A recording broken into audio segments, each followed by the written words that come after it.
from Redline Detection. We're here today to talk about forced induction turbo engines and the importance of high pressure smoke to aid in the diagnostics.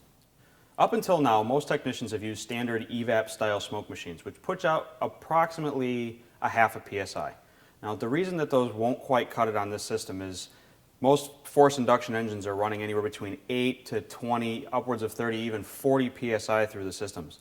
Most of the leaks that are going to occur simply aren't going to show up under a half a PSI. They're going to take a higher pressure to show those leaks. That's where the variable pressure is really, really important. With the variable pressure machine, we've got upwards of 20 PSI to play with, or 40 times that of a standard smoke machine.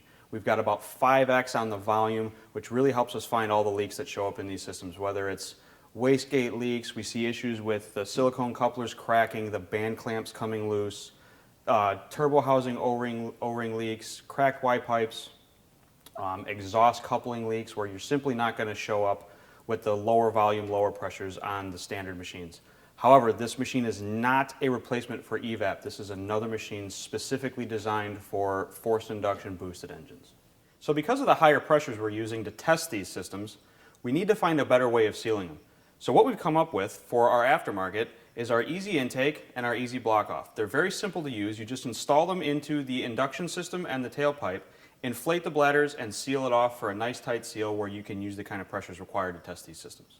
However, if you're using one of our OEM private labeled machines, we've also included a hard adapter that fits all the makes and models in your line. So assuming that this was an actual vehicle and not an engine stand, to go through the setup of the machine is actually very simple.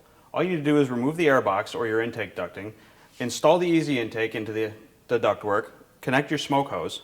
We've got the bladder installed in the exhaust, so that's very simple to set up. The machine runs on either 12 volt DC or 110 AC power. Right now we're going to assume we're using the automotive battery on the vehicle, so we're using 12 volt DC current, and we're about ready to test our system and see what we can find. Now, to find some of the leaks, you might not necessarily need 20 PSI. What we would recommend doing is starting out at a lower PSI.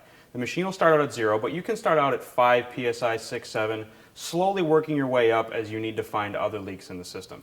Now, the equipment's very simple to use. It's got a simple on-off button to induce smoke or to do an air-only test. So we're going to push the button, which turns our 10-minute smoke cycle on. We've got a regulated pressure adjustment so we can see how much pressure we're actually putting into the system. This is our adjustment knob, so we can adjust the pressure here accordingly. And then we've actually got our system pressure. This is for the back pressure in the system, so we can tell if the system's actually holding pressure or if we've got a substantial enough leak. We've also got our flow meter to help us determine the size of our leak. So we've already begun our test, and as you can clearly see, we're seeing visible signs of smoke around the turbo housing and an exhaust clamp that probably was installed without a gasket. Things you simply couldn't find with a low pressure standard smoke machine. One of the greatest things about this new technology is now you can test the entire system from the intake manifold all the way to the tailpipe at once, and most importantly, with the engine on.